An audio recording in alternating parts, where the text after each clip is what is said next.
Hello everyone welcome to Sandhya's classes. तो आज आम क्लास हिस्ट्री क्लास जोड़े रही टॉपिक रोज Odisha under the Mughals. Okay, तो या पूर्वर आमर सोमो डायनेस्टी गंग डायनेस्टी जोड़ा कि आम पढ़ी सारी। तो आज आम पढ़ा ओडिशा अंडर द मुगल जोटा कि आम जेटीर सिलेबस वाइज रही। या आज आम पढ़ा सहित मुगल साम्राज्य टोटाल कभर करने सहित आम किसी क्वेश्चन भी प्रैक्टिस करवा एंड्रे। तेणु आरंभ शेष जाए आम वीडियो को प्रॉपर्ली देखा। तो ओके, तो आमर फर्स्ट आमर आसुचंती बाबर जे कि 1526 रु 1530 जी कि आमर शासन करथिले। ओके, तो जदि तंकर वार आउ कनक्वेस्ट विषय जदि देखिबा आमे, Babur the founder of the Mughal empire in India did not wage any military campaign against Odisha. तो जदि आमे बाबर को कथा कहिबा, बाबर भारत रे मुगल साम्राज्यर प्रतिष्ठाता हेले, किंतु से ओडिशा ऊपर कोनोसी सेना आक्रमण करि नथिले। तेणु ओडिशा रे जदि मुगल रूलर कहिबा बाबरंकर से कोन करनथिले, बाबर ओडिशा को आक्रमण करि नथिले। Okay, during his reign Odisha was a ruled by the of the Gajapati dynasty and later came under Afghan influence। तो आमर जदि कहबा आमर बाबरंक शासन काल रे ओडिशा प्रथमे गजपति वंश तापर अफगान शासक मानकर नियंत्रण रे थिला। ओके, किंतु Babur's military activities were concentrated in North India such as the battles of Panipat, Khanwa and Ghagra। Okay, so hence Odisha remained completely outside the Mughal Empire during Babur's rule। तो जदि कहबा आमे अफगान माने ओडिशा को शासन करथिले, गजपति वंश थिला, किंतु बाबरंकर युद्ध गुड़िक उत्तर भारत में सीमित थिला। से केबे ओडिशा को आक्रमण करिया पय चेष्टा करि नथिले। ओके, जदि बाबरंक कथा कहबा, बाबर ओडिशा को हमर कोन करथिले, आक्रमण करि नथिले। जदि का तांकर आमर उपाधि जदि देखा आम, बाबर फुल नेम हूँ कौन ना जाहिरुद्दीन मोहम्मद बाबर। ओके, माने जाहिरुद्दीन मोहम्मद बाबर हूँ पूर्ण नाम। Okay, he claimed descent from the Timur on his father's side and Genghis Khan on his mother's side. जदि कहबा आम, सी होती तामरेल जो अच्छा तैमूर जो कहे आम। ओके, बापा थिले Timur on his father's side जदि कहबा, आउ चेंगिज खान को वंशज थिले कौन ना तांकर मदर साइड। ओके, तो तांको ना जदि एक मन रखिबा, जाहिरुद्दीन मोहम्मद क्या कहुए, तो जाहिरुद्दीन मोहम्मद बाबरंक नाम। ओके, तो तांको एडमिनिस्ट्रेशन विषय जदि का जानिबा, since Babur never ruled Odisha, Mughal administrative institution such as suba, faujdar, amil and mansabdari system are not introduced in Odisha during his reign. तो जिते बेले बाबर ओडिशा उपर शासन करि नथिले। ओके, तो जेतेले से इंडिया रे शासन करुथिले, ओडिशा उपर से तांकर कोनोसी आक्रमण करि नथिले। मुगल प्रशासनिक प्रणाली यथा सुबा जदि कहबा, फौजदारी, मांसबदारी एठारे ओडिशा रे भी चालू हेई नथिला। जदि तांकर कला और स्थापत्य जदि कहबा, आर्ट आर्किटेक्चर जदि कहबा, Babur introduce Persian cultural element in India, specially the charbagh बगीचा जोड़ा कहबा आम, charbagh garden system. However no Mughal architectural activity took place in Odisha during his reign. तो जिते बेले जदि कहबा बाबर भारत में चारबाग बगीचा परंपरा आरंभ करथिले, किंतु ओडिशा रे कोनोसी मुगल कार्य से करि नथिले। सोशल एंड इकोनॉमिक कंडीशन जदि देखिबा, Odisha society remained traditional and temple centre, agriculture, pilgrimage, economic and local trade continue under the regional rules without Mughal interference. तो बाबर भारत में जिते शासन करुथिले, ओडिशा उपरे कोनोसी ओडिशा उपरे मोगलर कोनोसी कार्य हेई नथिला। सामाजिक आर्थिक अवस्था जदि देखिबा, ओडिशा रे जो समाज मंदिर केंद्रिक भी थिला। ओके, मंदिर केंद्रिक थिला, कृषि, यात्रा, पर्यटन, स्थानीय वाणिज्य ए सब चालू रहुतिला। ओके, सांस्कृतिक जीवन और से कोनोसी इंटरफेयर करि नथिले। ओके, तो यहाँ हूँ कल्चरल रिलीजियस भी कहे से सेम आमर जगन्नाथ पुरी टेम्पल जोटा कि आमर रिलीजियस सेंटर थिला। ओके, तो जदि कहबा, Odisha was not a part of the Mughal empire during the Babur's reign. तो जिते बेले बाबर शासन करुथिले, ओके, बाबर शासन काल रे ओडिशा मुगल साम्राज्यर अंश हेई नथिला। ओके, तापर जदि आमे देखिबा, आमर तापर आसु जदि सेकेंड देखा बाबरंक पर आमर आसते हुमायून। ओके, तो अर्ली लाइफ जदि आम देखा, Nasiruddin Mohammad Humayun as the second Mughal emperor of India. He was born on 6 March 1508 and at Kabul. He was the eldest son of Babur, the founder of the Mughal Empire, and Moham Begum. After Babur's death 1530, Humayun ascended the throne. He inherited a newly formed empire that lacked strong administration and unity. तो जदि आम कहवा आमर नासिरुद्दीन मोहम्मद हुमायून जे कि तांकर एटा title okay Nasiruddin Mohammad Humayun भारतर जे कि द्वितीय मुगल सम्राट थिले एटा मन रखिया नासिरुद्दीन मोहम्मद एटा कहार ना ओके कहीं तांकर ना ऊपर बहुत क्वेश्चन आसे हुमायून पूर्ण नाम कौन मुगल रे आमर बहुत सारा क्वेश्चन आसे बाबर नासिरुद्दीन मोहम्मद हुमायून जे कि थिले कौन भारतर द्वितीय मुगल सम्राट थिले तांकर जन्म होता कौन 6 मार्च 1508 रे से काबुल जन्म होते तो से मुगल साम्राज्य स्थापक बाबर पुत्र थिले 1530 से बाबरंकर कौन होता मृत्यु होता तेणु हुमायून को सिंहासन आरोहण करने को पड़ता तेणु से एक नूतन थिले नूतन आउ दुर्बल साम्राज्य उत्तराधिकारी मृत्यु होता से कौन ना सिंहा से भित्तिभूमि दुर्बल होता ओके कहीं दुर्बल थे आफगान मैंने सब दिल्ली उपर ही आक्रमण से समय चलुला ओके भाई मैंने भी सम्भ्रांत कर्मचारी भी चक्रांत भी करुले वार उपर कहवा वार आउ डिफेट उपर जदि आम देखा आम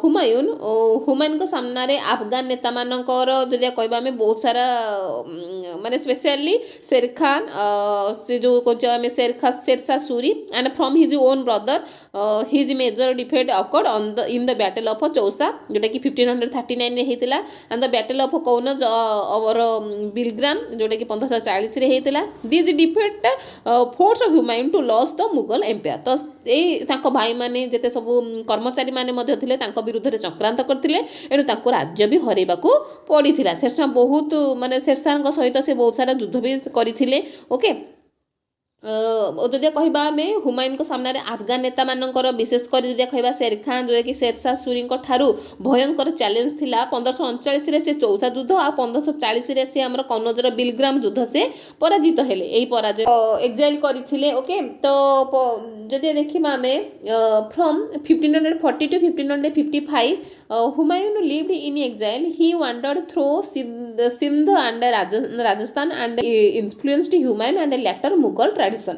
जदि देखिबा आम 1540 रु 1555 पर्यंत हुमायून निर्वासन जीवन जे काटिथिले से सिंध आ राजस्थान माध्यम कौन करथिले ना घुरी बुलीथिले ओके तापर परे से पारस्य जोटा कि आम कहचे ईरान रे आश्रय नेले सेठा ताहमास तांको साहाय्य करथिले शाह ताहमास तांको साहाय्य करथिले ओके पारस्य संस्कृति मुगल परंपरा रे बहुत ही गभीर प्रभाव पकेइथिला तापर जदि कि आमे देखिबा आमे तांकर died in 27 January 1556 after falling from his library staircase and a Purana Qila Delhi he was succeeded by Akbar his term in Delhi in a fine example of Indo Persian architecture जदि देखिबा आमे 27 जनवरी 1556 रे से पुराना किला दिल्ली रे से सीढ़ी रु पड़ी हुमायून मृत्यु हेले तांको परे अकबर सिंहासन रे बसथिले आ दिल्ली रे थिबा हुमायून समाधि जोटा कि इंडो पारस्य शैली रे हमर देखिबाकू मिले तो ये थिला हुमायून आमर बायोग्राफी जोटा आम पढ़िले आउ थे मुझे कही नौची तो बाबर मृत्यु पर जे कि ज्येष्ठ पुत्र थे हुमायून जे कि 1530 ख्रीष्टाब्द कौन करते ना आग्रा ठारे से सिंहासन आरोहण करते ओके भित्तिभूमि बहुत दुर्बल थिला आफगानी मैंने सब दिल्ली उपर आखि पकईले भाई मैंने भी कर्मचारी मैंने चक्रांत करते एणु राज्य को हरैबा पड़ा शेरशाह सहित युद्ध होता हुमायून बहादुर शाह विरोध में 1535 ख्रीष्टाब्द युद्ध करी गुजरात और मालव अधिकार करथिले शेरखां थिले आफगानी गोष्ठीर सबुठारु क्षमताशाली व्यक्ति ओके तेणु से चुनार दुर्ग अधिकार करने मात्र हुमायून शेरखां को परास्त कर चुनार दुर्ग भी पुनरुद्धार करथिले 1537 ख्रीष्टाब्द आम देखा शेरखां बंगाल आक्रमण करथिले तेणु बंगालार जो सुल्तान थिले गियासुद्दीन ओके महमूद शाह हुमायून को साहाय्य लोड़िथिले हुमायून बंगाल और बिहार अभिमुखे युद्ध चलाई कलिकता पहुंची जोटा कि गौड़ भी अधिकार करथिले तेणु 1539 ख्रीष्टाब्द चौसा युद्ध होता हुमायून आउ शेरखां द्वारा परास्त तो चौसा युद्ध आमर 1548 ख्रीष्टाब्द होता जो थे कि हुमायून शेरखां द्वारा परास्त होते तेणु हुमायून जो शेरखां द्वारा चौसा युद्ध में परास्त हेले बहुत ही इंपोर्टाट आम यहाँ मन रखा चौसा युद्ध में किए परास्त हेले तो हुमायून परास्त हेले काहाठू ना शेरखां तो हुमायून कौन कले परिवार सहित से पंजाब पर पारस्य को पलायन करथिले 1540 ख्रीष्टाब्द से कौनस ठारे शेरशाह द्वारा परास्त होकर दिल्ली सिंहासन भी हरई बसी 1540 ख्रीष्टाब्द 1555 से पर्यंत कौन करथिले ना शेरशाह भारत में शासन करथिले शेरशाह मृत्यु पर हुमायून पुणी निज राज्य फेरी पाइबा चेष्टा कले 1555 ख्रीष्टाब्द दिल्ली और आग्रा को अधिकार करथिले। ଯେତେବେଳେ 1500 ଯଦି କହେ 1556 ଜାନୁଆରୀ 27 ତାରିଖରେ ଯେତେବେଳେ ସେ ପ୍ରାର୍ଥନା ସାରିକିରି ସିଡ଼ିରୁ ଓହ୍ଲାଉଥିଲେ ଓକେ ହୁମାୟୁନ କ'ଣ କଲେ ଖସି ପଡ଼ିଲେ ଯେଉଁଟାକି ତାଙ୍କ ଷ୍ଟେୟାର ଖେସ୍ରୁ ଖସି ପଡ଼ିବା ଦ୍ୱାରା ତାଙ୍କର ମୃତ୍ୟୁ ହେଇଥିଲା। ତ ଏଇଟା ଥିଲା ଆମର ହୁମାୟୁନଙ୍କର ଆମର ବାୟୋଗ୍ରାଫି ଯେଉଁଟାକି ଆମେ ନେକ୍ସଟ ଆଗକୁ ଯିବା। ତାପରେ ଆମର ଆକବରଙ୍କୁ ପଢ଼ିବା 56ରୁ 1605 ଯିଏକି ଶାସନ କରିଥିଲେ। ଯଦି ତାଙ୍କର ୱାର୍ ଆଉ କନକ୍ୱେଷ୍ଟ ଦେଖିବା Akbar was the first Mughal emperor who brought Odisha under Mughal control.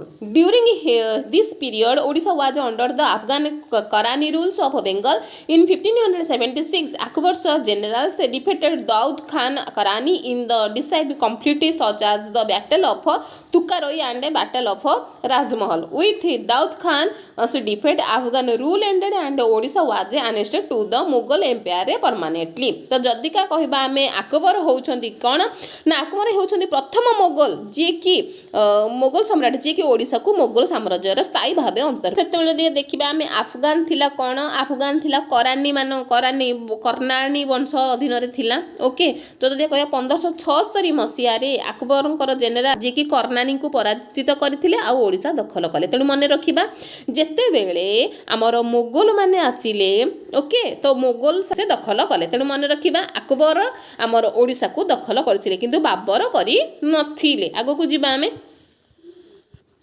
तांकर जदि उपाधि देखिबा आमे Akbar's full title was Jalauddin आमे एबे पढुथिले बाबरंकर ओके बाबरंक विषय पढिले सेमिति अकबरंकर भी फुल पूर्ण नाम होची जलाउद्दीन मोहम्मद अकबर।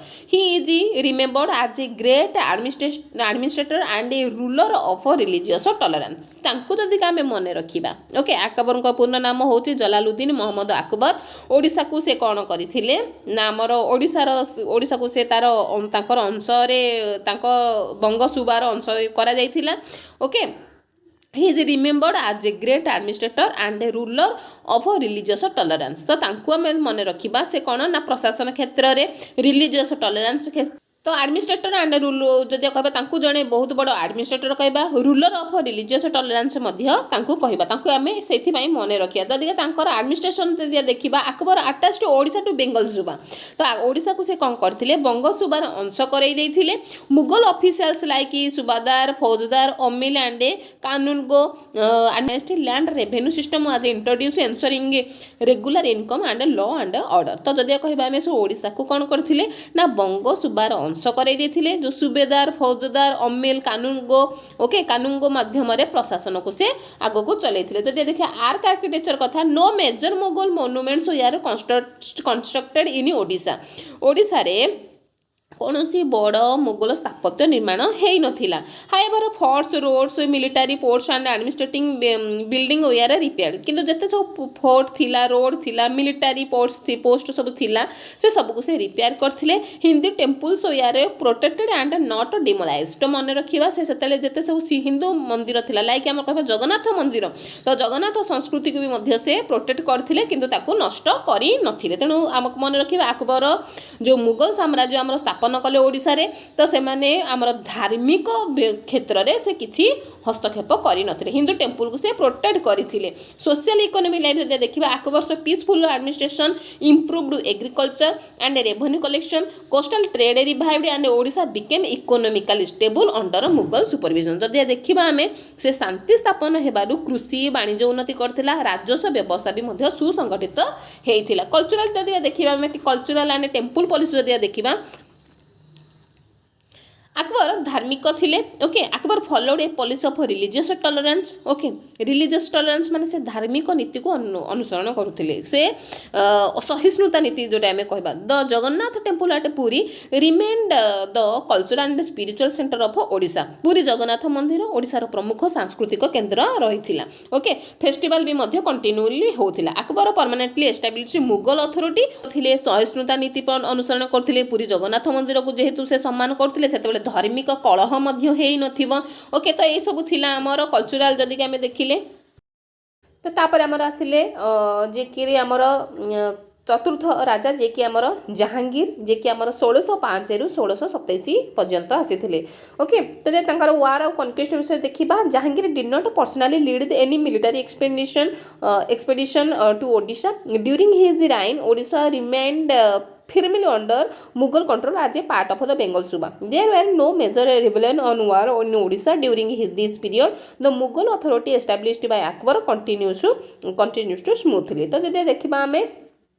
जहांगीर समय रे तो जहांगीर आमर आसी 1605 रु 1627 ओके जे कि ओडिशा उपर ताकर कोनोसी सेना अभियान से करनथिले अकबर शासन काल में स्थापित मोगल शासन ए समय भी मध्य स्थिर थिला ओडिशा से समय बंग जो सुबा थिला बंग सुबार अंश भाबे रहिथिला ओके तो ये ताकर उपाधि जदि आमे देखिबा जहांगीर से full title was Nuruddin Mohammad Jahangir okay Nuruddin जोडा कि आमे कहबा ताकर टाइटल जोडा कि नूरुद्दीन मोहम्मद जहांगीर जोड़ा कि जहांगीर पूर्ण नाम जोटा आम कहवा okay Odisha continue to be administered by Mughal governor appointed from Bengal law and order were maintained by faujdar while revenue collection was handled by amils and qanungo okay local zamindar cooperated with Mughal officers तो जदि का देखिए ओडिशा से सुबेदार फौजदार अमिल माने प्रशासन चलैथिले स्थानीय जमीदार माने मध्य मुगल शासन को से माने सहयोग करुथिले तो देखिबा में art architecture Jahangir was a great pattern of painting and nature art.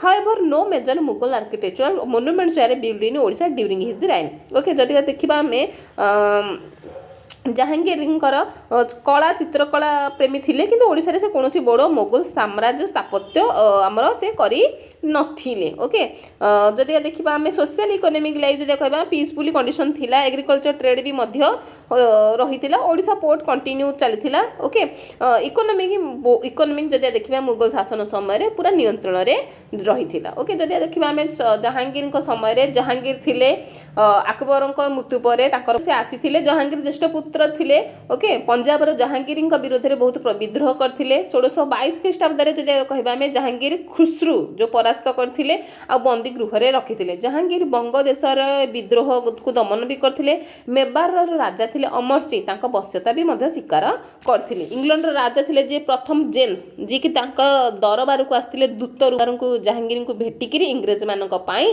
वाणिज्य सुविधा मध्य हासिल करथिले तो एटा होची बहुत इंपोर्टेंट हमर जहांगीर गोटे पॉइंट जोटा कि इंग्लैंड राजा जी की थिले प्रथम जेम्स तांकर दूत आसीथिले किए ना सार टमासरो जे कि जहांगीर को भेटिथिले आ इंग्रेज मानकर वाणिज्य जो सुविधा आमर कौन होता से वाणिज्य सुविधा हासिल करथिले ओके 1627 रे तांकर मृत्यु होता तापर आमर आसुछंदी शाहजहान तापर जदि आम देखा शाहजहान विषय रे तो Shahjahan also did not wage any direct war in Odisha the province remain under Mughal control without major resistance माने मन रखा शाहजहान को जदि देखा आम से भी राजस्व ओडिशा मुगल नियंत्रण में रही शाहजहान को पूरा ना जदि देखा आम शहाबुद्दीन मोहम्मद शाहजहान ओके शहाबुद्दीन मोहम्मद शाहजहान था पूर्ण ना ओके से भी भल बिल्डर थे भल greatest builder among the Mughal emperor जदि आम कह एडमिनिस्ट्रेशन देखिए Mughal administration in Odisha became more structured revenue assessment was strict zamindar were carefully supervise to ensure regular revenue flow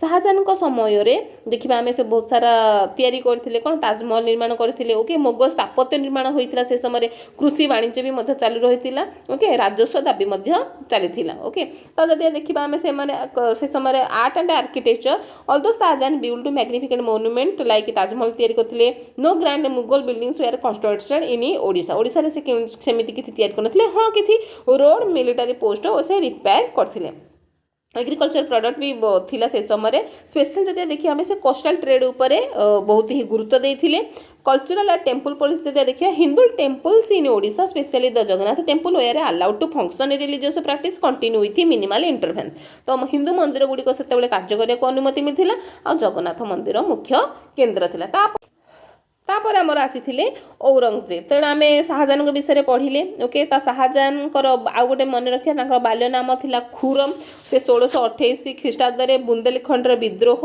आ 1629 गुजरात तथा दाक्षिणात्य थिबा शाहजहान लोदी विद्रोह को से दमन करथिले पोर्तुगीज माने आत्मसमर्पण करथिले बीजापुर गोलकुंडार सुल्तान माने सहित संधि करिकरी अधीनता स्वीकार करथिले शाहजहान पितामह थिले अकबर ओके नाम से आग्राटारे तैयारी करथिले अकबर আকবରାबाद ओके एटा बहुत इंपोर्टेंट मन रखा शाहजहां निर्माण करथिले আকবরাবাদ ओके शाहजहां को समय रे मुगल कला स्थापत्य बहुत ही डेभलप करथिला से जमुना नदी कूल पत्नी ममताज स्मृति रक्षा उद्देश्य रे तैयारी करथिले विश्व प्रसिद्ध ताजमहल ओके शाहजहां आहरी भी मध्य तैयारी करथिले मन रखा जुमा मस्जिद मोती मस्जिद शाहजहानाबाद नगर जोटा कि लाल किला भी निर्माण करथिले ओके से जमा जदि कहबा हमें 1666 ख्रीष्टाब्द रे बंदीशाला 8 वर्ष जीवन कटेकिरी तापर ताकर मृत्यु हेइथिला तापर आस्ते तांको पुओ Aurangzeb okay Aurangzeb did not personally lead any military campaign in Odisha. However, his reign witnessed continuous to disturbance in Odisha due to Maratha raid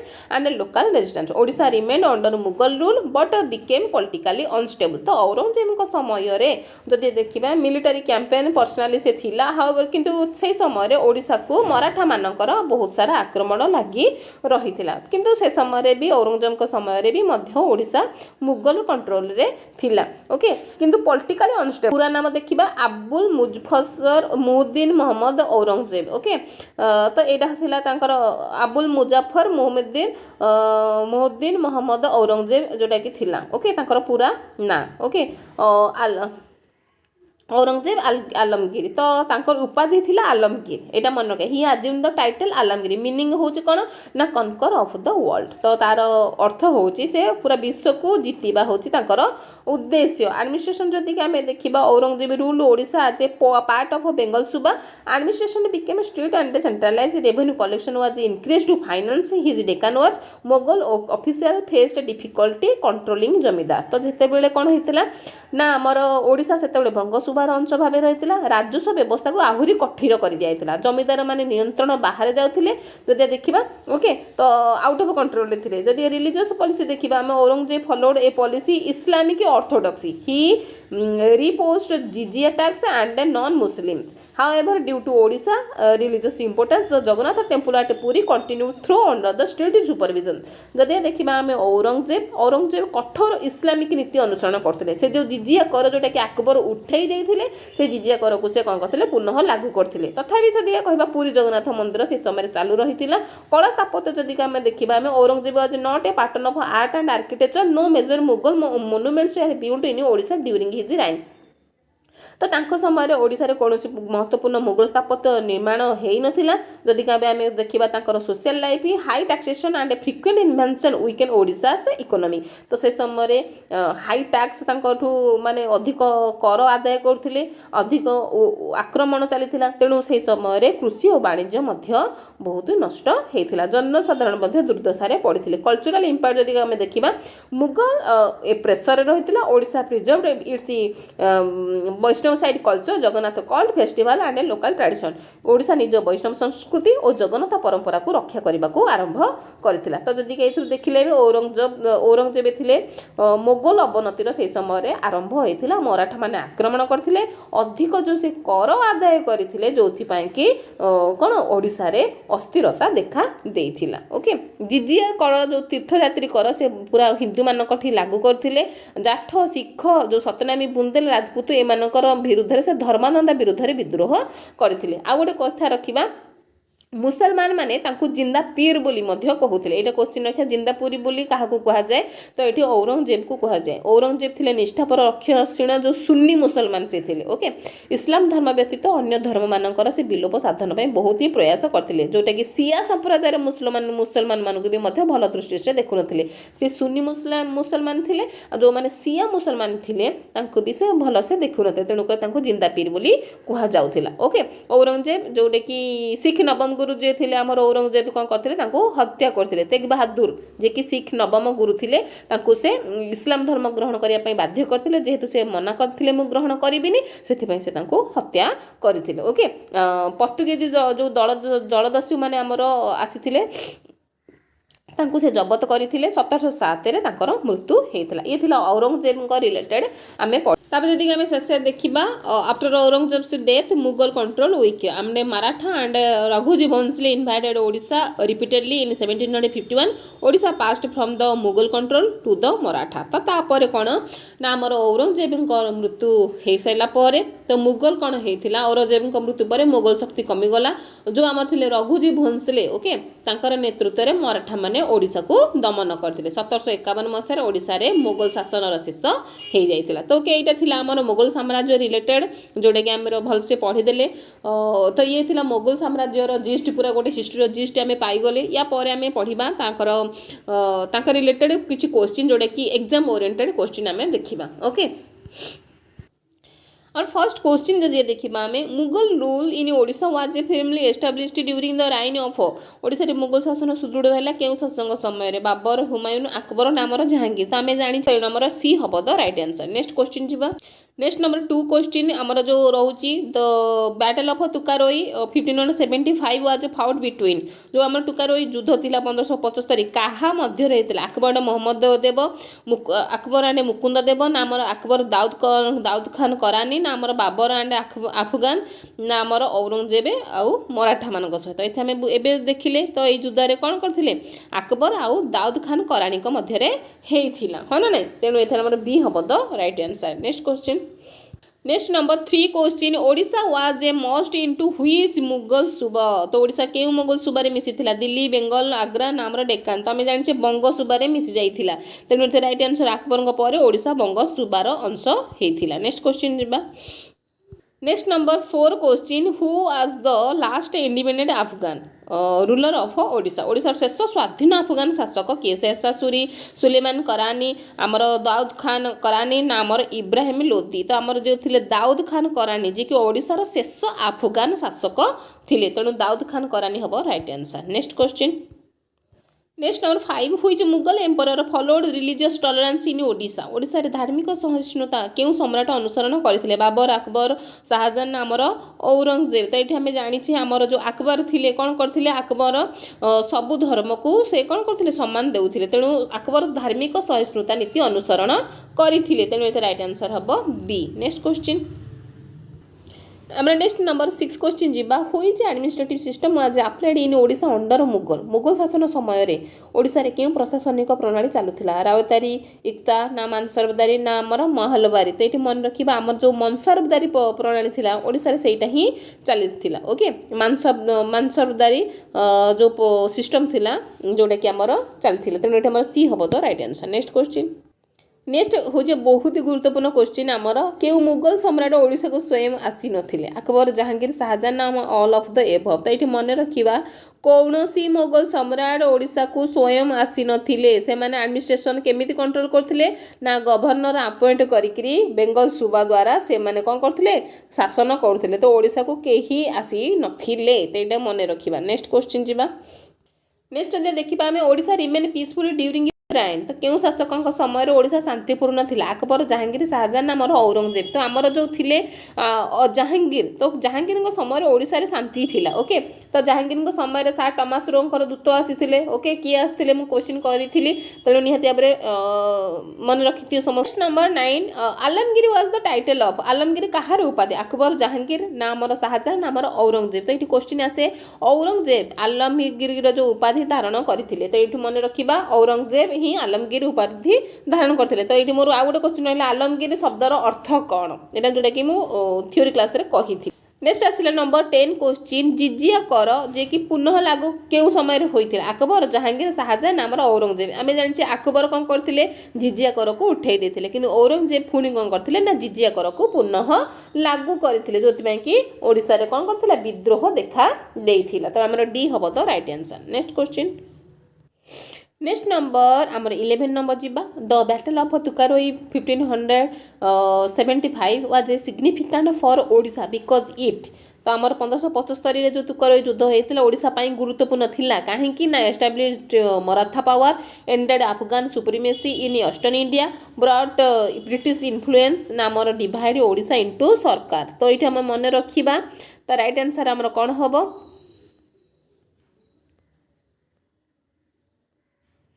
तो आमर जो थिला अफगान सुपरमेसी ईस्टर्न इंडिया रु सेटा आमर ए युद्ध पर अफगान शासन पूरा शेष होइथिला। तो एथर बी हबो तो right answer. Next number 12 question which Mughal administrative arrangement limited direct imperial control over Odisha की प्रशासनिक व्यवस्था ओडिशा रे सीधा सड़क मोगल नियंत्रण को सीमित करथिला। अटैचमेंट टू बेंगल सुबा अपॉइंटमेंट ऑफ फौजदार नामर मानसरबदारी सिस्टम नामर रेवेन्यू सर्विस। तो एठी मन रखिबा हमर जो थिला अटैचमेंट टू बेंगल सुबा तो एटा हम राइट आंसर काइना बंग सुबा अधीन रे रहिबा नियंत्रण को कमेई देइथिला। तो एठी हमर ए हबो तो right answer. Next question next number 13 which Mughal revenue policy was difficult to implement fully in Odisha. Odisha रे केउ मुगल राजस्व नीति संपूर्ण भाबे लागू हे पारि नथिला। इक्ता सिस्टम हमर जप्ती सिस्टम नामर जिजिया टैक्स नामर जागिर ग्रांट्स। तो ये मन रखा आमर जो थिला भूमि माप ओके तो आमर जो जप्त रिक्वायरमेंट जो थिला तो भूमि माप असुविधा हेतु जो जप्ती प्रणाली थिला सेटा हमर कष्टकर थिला ओके। तेणु एथरा राइट आंसर हबो हमर कोन ना हमर बी हबो the right answer. Next question जिबा next number 14 question which factor help the Mughal ruler avoid religious rebellion in Odisha. Odisha रे धार्मिक विद्रोह न हेबार प्रधान कारण कौन आमर स्ट्रॉन्ग मुगल आर्मी पाई ना टॉलरेंस टुवर्ड्स जगन्नाथ वर्शिप ना आमर फोर्स्ड कन्वर्सेशन ना आमर रेस्टोरेशन ऑफ टेम्पल्स। तो ये मन रखा आमर जो थिला जगन्नाथ टेम्पल ओके तो जगन्नाथ उपासना को से माने अनुमति देइथिले सेथिपाई आमर ओडिशा रे कोन ना आमर बेसी विद्रोह हे नथला तेणु टॉलरेंस देखा देइथिला। तेणु एथरे बी हबो the right answer. Next number 15 question which Mughal emperor reign marked the beginning of Odisha's economic strain. ओडिशार अर्थनैतिक चाप केउ मुगल सम्राटक समय आरंभ होता अकबर जहांगीर शाहजहान आमर बाबर। तेन आम जाने शाहजहान जो अधिक कर अर्थनीति को जोटा कि प्रभावित करता। शाहजहान से कौन करते मंदिर तैयारी करते तेणु से ओडिशार अधिक परिमाण कौन कले ना आमर कर लगे तेणु ओडिशार अर्थनैतिक चाप आमर शाहजहान समय आरंभ होता। नेक्स्ट जीवा next number 16 question which Mughal office linked military power with provisional administration Odisha. केउ पद ओडिशा रे सेना और प्रशासन को जोड़िकी रखिथिला दीवान फौजदार कजी नामर कोटवाल। तो ये मन रखा आमर जो फौजदार सेना थिले ओके तो फौजदार सेना और प्रशासन दुहे ही आमर प्रशासन को देखुथिले तेणु आमर बी हबो the right answer. Next question next number 17 the reimposition of jizya in Odisha lead to. Odisha रे जिजिया कर पुनः लागू हेबार परिणाम कौन थिला इकोनॉमिक ग्रोथ हैला रिलीजियस हार्मोनी हैला ना सोशल डिसैटिस्फैक्शन हैला ना इंक्रीज इन ट्रेड हैला। तो ये मन रखा आमर जो जिजिया कर कौन करथिला ना सामाजिक असंतोष वृद्धि करथिला तेणु एटा हमर सी हबो the right answer. Next number 18 why did Mughal cultural influence remain limited in Odisha. Odisha रे मुगल सांस्कृतिक प्रभाव कम रहिला काहेकि short duration of rule strong regional tradition lack of artisans ना एब्सेंस ऑफ सिटीज। तो ये मन रखा आमर जो स्ट्रॉन्ग रीजनल ट्रेडिशन जो थिला शक्तिशाली ओडिया परंपरा प्रभाव को जोटा कि अटकैकी रखिथिला तेणु करी ओडिशा रे मुगल सांस्कृतिक प्रभाव बहुत ही कम रहिथिला ओके। नेक्स्ट जीवा नेक्स्ट नंबर 19 के घटना ओडिशा रे मुगल शासनर पतन को स्पष्ट करथिला death of Aurangzeb Maratha occupation in 1751 Afghan revolt नामर ब्रिटिश सेटलमेंट। तो आम जाने 1751 रे आमर मराठा कौन करथिला दखल करथिला ओडिशा तेणु करी मराठा ऑक्युपेशन इन 1751 ओडिशा रे मुगल शासनर पतन को स्पष्ट कर देइथिला। नेक्स्ट जीवा next number 20 question which European power hard trading post in Odisha under Mughal rule. Mughal काल रे केउ यूरोपीय शक्ति ओडिशा रे वाणिज्य केंद्र रखिथिले डच पोर्तुगीज ब्रिटिश नामर फ्रेंच। तो ये मन रखा आमर जो थिले तो आमर जो पोर्तुगीज माने थिले तो से माने बालेश्वर रे प्रथमे बिजनेस आरंभ स्टार्ट करते तो ट्रेडिंग पोस्ट से माने बालेश्वर ही खोलथिले तेणु एठी मन रखा पोर्तुगीज हबो द राइट आंसर। तो ये थिला मुगल साम्राज्य रिलेटेड 20टा क्वेश्चन जोटा कि नेक्स्ट क्लास रे आमर बहुत ही क्वेश्चन आसीबो मुगल रिलेटेड ओके। तो आज थिला ये इंपोर्टेंट क्वेश्चन जोटा कि आम डिस्कस कले थ्योरी सहित। तो आज क्लास जो समस्त भल लगी है निहाती लाइक शेयर कमेंट करेंगे। नेक्स्ट क्लास रे आमर निहाती भाव में सूर्यवंशी आमर क्लास हम ओके। तो आज थैंक यू।